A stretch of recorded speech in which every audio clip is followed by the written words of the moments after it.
नमस्कार मित्रों, आपका स्वागत है आपके अपने चैनल सुरभि सेवा में। मैं आपका होस्ट सुरेंद्र कुमार शर्मा एक बार फिर से हाजिर हूँ आप सभी के सामने।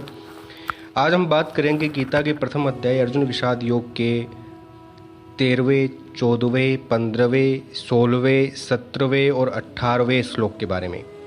ये सब श्लोक एक साथ एक दूसरे से जुड़े हुए हैं, इसलिए एक साथ मैं इनको ले रहा हूँ। इसमें तरह तरह के जो शंख युद्ध क्षेत्र में बजाए गए हैं उनका वर्णन किया गया है कि कौन कौन से शंख किस किस ने बजाए हैं।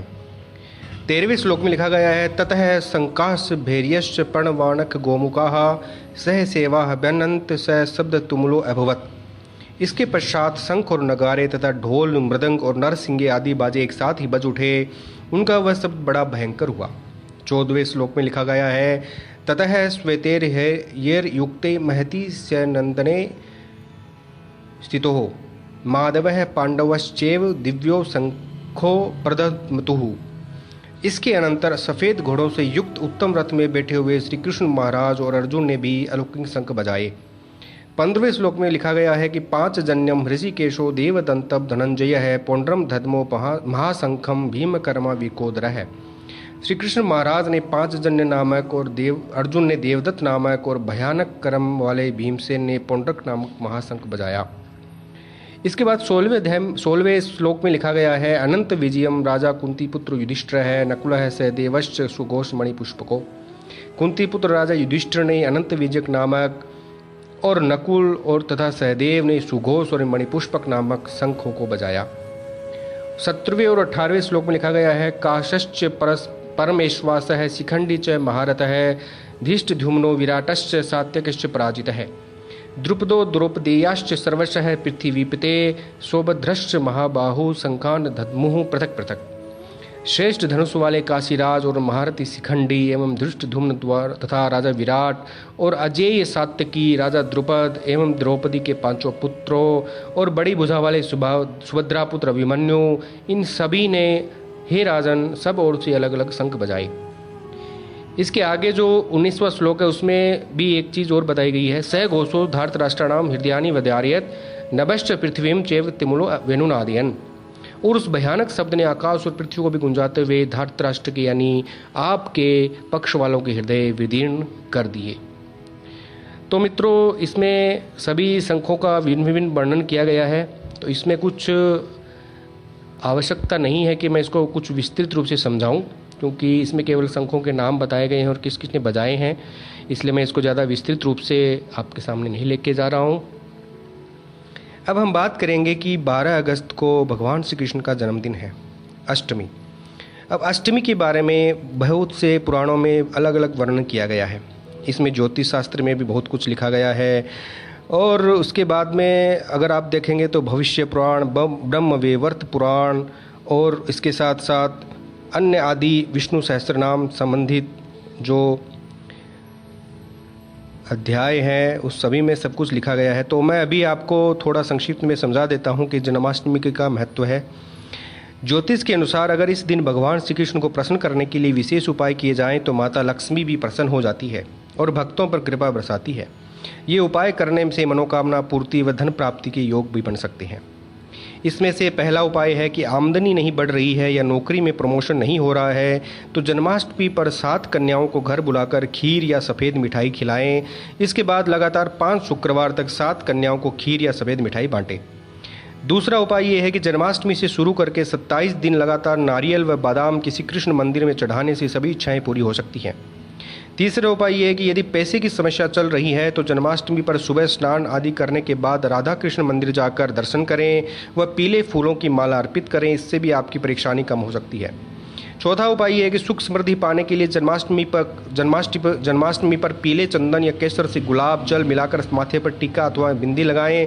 ऐसा रोज करें। इस उपाय से मन को शांति प्राप्त होगी और जीवन में सुख समृद्धि का आने का योग बनेगा। 5वां उपाय यह है कि लक्ष्मी कृपा पाने के लिए जन्माष्टमी पर कहीं केले के पौधे लगा दें, बाद में उनकी नियमित देखभाल करें। जब पौधे फल देने लगे तब उनका दान करें, स्वयं न खाएं। 6वां उपाय यह है कि जन्माष्टमी पर भगवान श्री कृष्ण को पान का पत्ता भेंट करें और उसके बाद इस पत्ते पर रोली अर्थात कुमकुम से भी श्री यंत्र लिखकर तिजोरी में रख लें। इस उपाय से भी धन की वृद्धि के योग बन सकते हैं। सातवां उपाय यह है कि जन्माष्टमी पर भगवान श्री कृष्ण को सफ़ेद मिठाई या खीर का भोग लगाएं। इसमें तुलसी के पत्ते अवश्य डालें, इससे भगवान श्री कृष्ण जल्दी ही प्रसन्न हो जाते हैं। आठवां उपाय यह है कि जन्माष्टमी पर दक्षिणावर्ती शंख में जल भरकर भगवान श्री कृष्ण का अभिषेक करें। इस उपाय से माँ लक्ष्मी भी प्रसन्न होती है। ये उपाय करने वाले की हर इच्छा पूरी हो सकती है।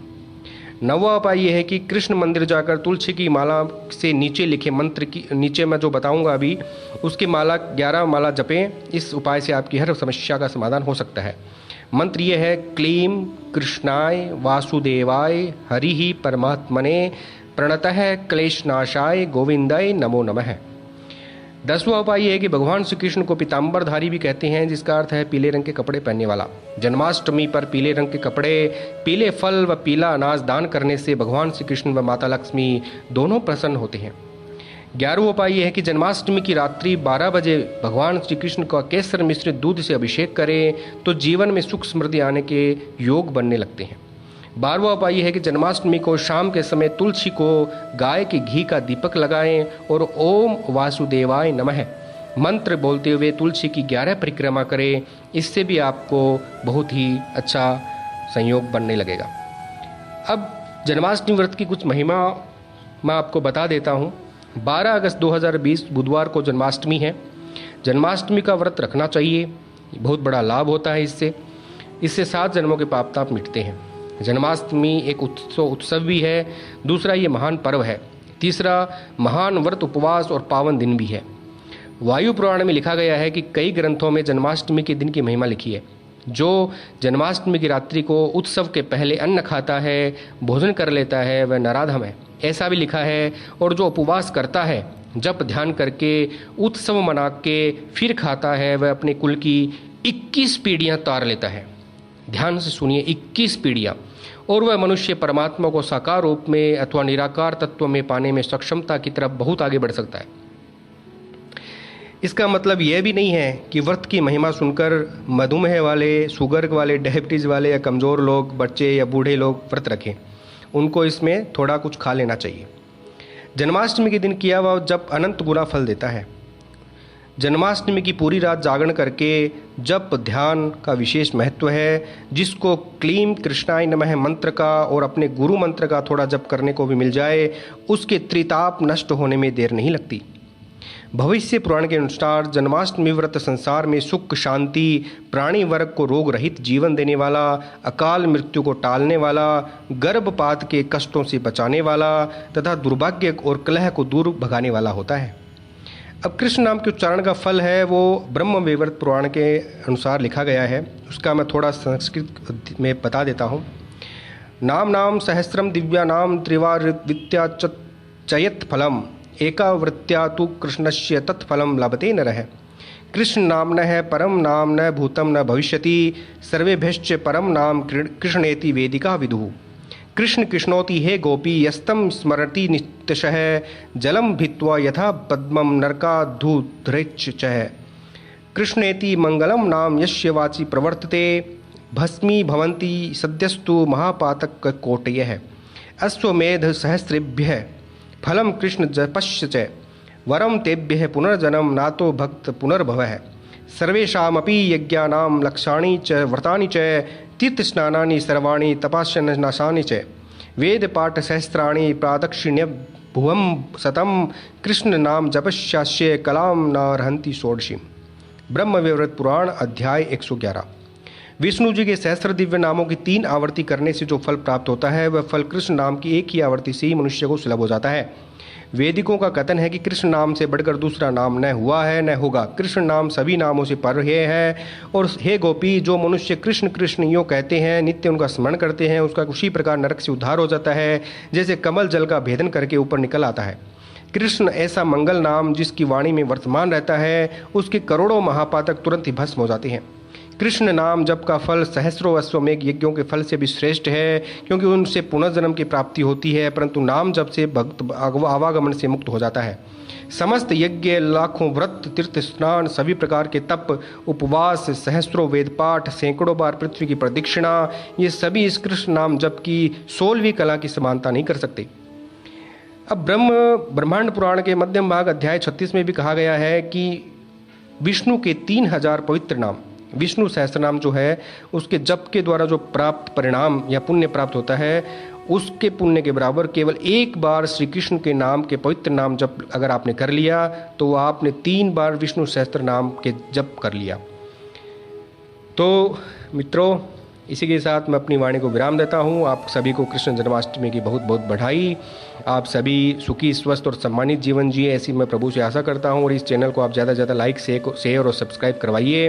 अपने दोस्तों से भी, अपने रिश्तेदारों से भी, अपने मित्रों से, अपने जो भी आस पड़ोस के पड़ोसी हैं उनसे, सबसे आप इससे रिक्वेस्ट करिए, क्योंकि गौ माता की सेवा है। अगर आप जितनी गौ माता की सेवा करेंगे आपका घर धन धन्य से संपन्न होता जाएगा।